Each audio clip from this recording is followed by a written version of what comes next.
जय श्री कृष्ण, राधे राधे। प्रिय बंधु, आज हम चिंतन करेंगे कि मनुष्य ना चाहते हुए भी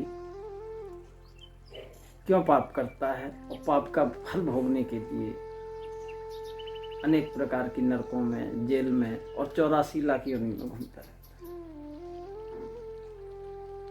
तो कई लोग कहते हैं कि इसमें कर्मों में प्रधान हेतु जो है प्रारब्ध का और ईश्वर का है।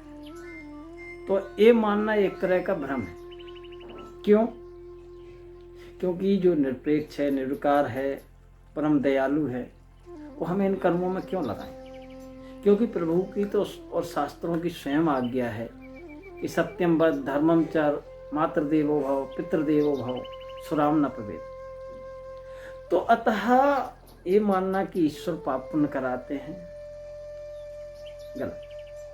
क्योंकि ईश्वर तो सामान्य रूप से नित्य प्रेरक होने के कारण जीव के कल्याण में ही सहायता करते हैं। पाप कर्मों के होने में प्रधान कारण है विषयों का चयन, और इसी से रजोगुण समुद्भूत काम की उत्पत्ति होती है, और काम में ही क्रोध आदि दोष उत्पन्न होकर के जीव की अधोगति का कारण होता है। अर्जुन ने भी इसी तरह से भगवान से पूछा था, अथकेन प्रयुक्तो एवं पापम चरति पुरुषा अनिच्छिन्नपि वासने बलादेव नियोजति।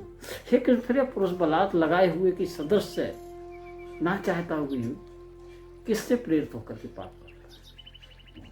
तो कृष्ण भगवान ने कहा था कि ध्यायते विषयान पुंसा संगे तो सुख जायते, संगात संजायते कामा, कामात क्रोधो विजायते, क्रोधात भवत सम्मोहा, सम्मोहाति स्मृत विभ्रमा, स्मृत विहिंसात बुद्धि नाशो, बुद्धि नाशात प्रणश्यति।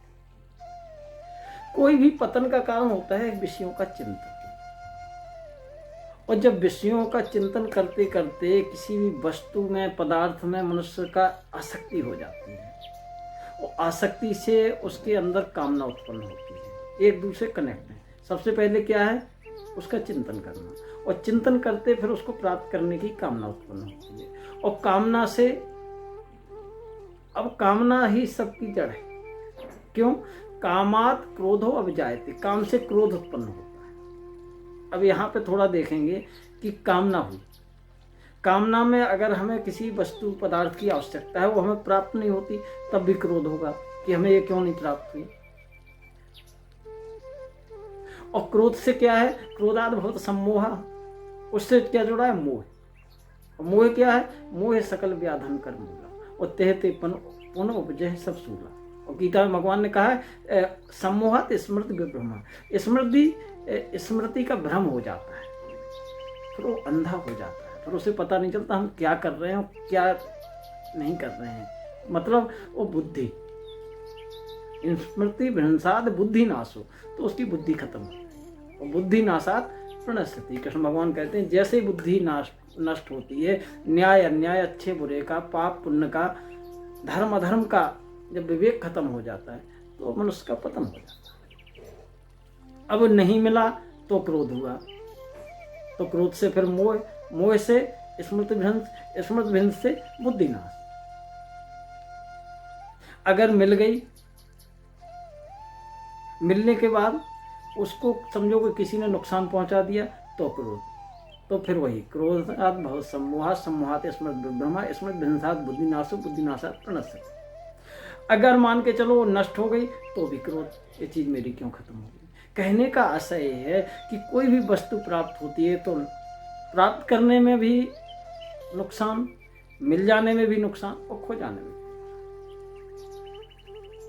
तो स्मृति के भ्रमित हो जाने से बुद्धि अर्थात ज्ञान शक्ति का नाश हो जाता है, फिर उसका विवेक खत्म हो जाता है।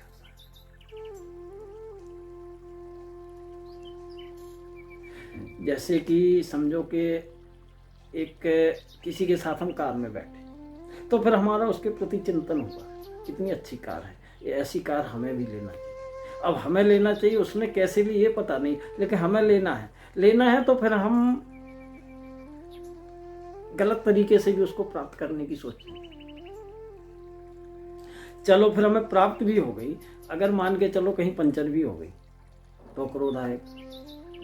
किसी ने एक स्क्रैच मार दिया, तो पूरे मोहल्ले को गाली गलौज दे के फिर ये समझ में नहीं आया हम किससे क्या कह रहे हैं। कुल मिला के सबसे पहले विषयों का चिंतन नहीं हमें करना, क्योंकि विषयों के चिंतन से ही हमारी आसक्ति उत्पन्न होगी, आसक्ति से कामना उत्पन्न होगी, कामना से क्रोध उत्पन्न होगा, मिलने पर भी, खोने पर भी, रहने पर भी, ना मिलने पर भी। और क्रोध से मोह होगा, और मोह से हमारी स्मृति खत्म हो जाएगी, और उससे ज्ञान खत्म हो जाएगा, जिससे ज्ञान शक्ति बुद्धि के नाश से यह पुरुष अपने श्रेय साधन से गिर जाता है।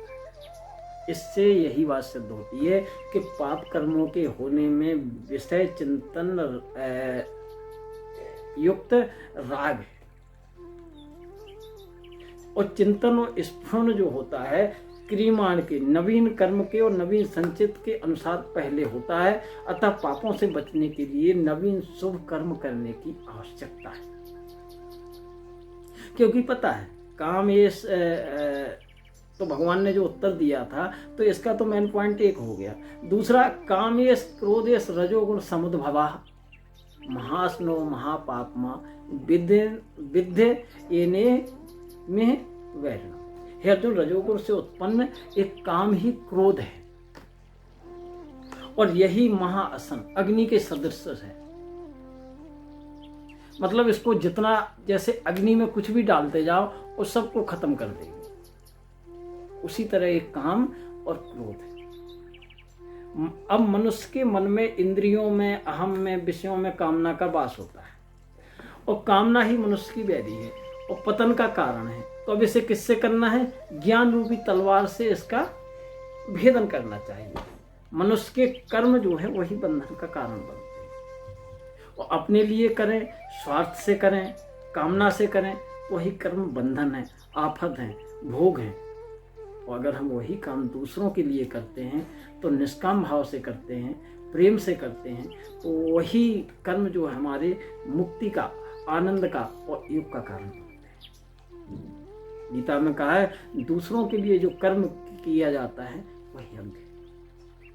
और गीता में भी अनेक प्रकार के यज्ञ बताए हैं। दूसरों के हित में समय, संपत्ति, साधन लगाना, ये द्रव्य। परमात्मा की प्राप्ति के उद्देश्य से योग करना, ये योग यज्ञ है।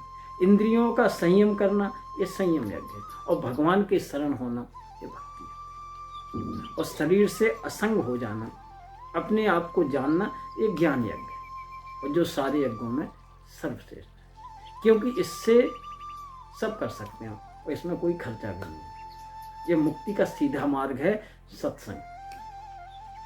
और सत्संग से जो विवेक प्राप्त होता है, वो विवेक ही यज्ञ की सामग्री। श्रद्धा, उत्कर्ष, अभिलाषा, इंद्रिय संयम, ये यज्ञ के उपकरण हैं। और हमें ज्ञान यज्ञ में अपनी कामनाओं की आहुति डाल करके जीवन मुक्ति का फल प्राप्त करना है। और जब हमारी कामनाओं की आहुति हो जाएगी, तो फिर हम पाप की ओर जाएंगे। तो प्रिय बंधुओं, हमें यही करना है। सबसे पहले करना सत्संग, उससे हमें ज्ञान की प्राप्ति हो। जब बहुकाल करिए सत्संगा, और तबई होए कछु संशय भंगा। और उसके लिए क्या करना पड़ेगा?